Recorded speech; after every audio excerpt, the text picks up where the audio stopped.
All right, good morning, sixth graders. It's currently 6:29 a.m. on January 22nd, 2020. So I'm going to work my way through lessons 1 through 6. That is topic A. And these are going to be sort of like your guided notes / answers to your bell work and homework. So as I do it, you should be listening and copying down the work, pausing as you need to. All right, so let's get right into it. So question number 1 for our exit ticket. If 0 lies between A and D, so 0 has to be somewhere in between A and D here. You need to give one set of possible values for A, B, C, and D. What this means is really you can pick 0 to be anywhere in between these two numbers, and then you just say what each of the letters is going to be. So let's just say, we'll just pick 0 for being right here. And we'll just say that we're going up and down by 1. So this is going to be 1, 2, 3, 4, 5, 6. Well, you could keep going, and that would be, 7 and 8. Back behind here, we would have -1 and -2. So A would equal -2 here. B would equal 1.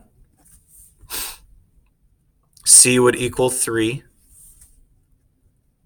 And D would equal 6. Your answers might be a little bit different depending on where you put your 0. Okay. So question number 2, this is, I think, even easier. It says below is a list of numbers in order from least to greatest. Use what you know about the number line to complete the list of numbers by filling the blank with the missing integers. -6, -5, -4, -3, -2, -1, 0, 1, 2, 3, 4, 5, 6.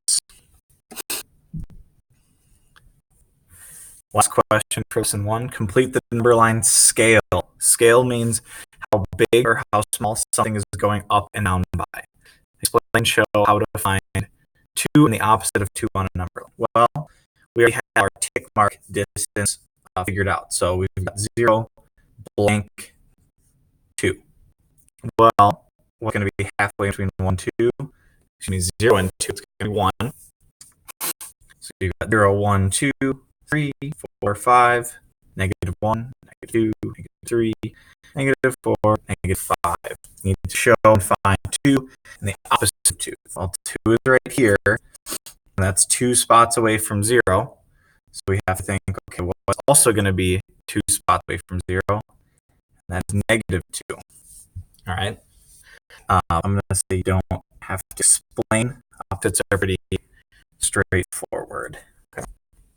Thank you. This is the end of lesson 1 for module 3. Happy Wednesday.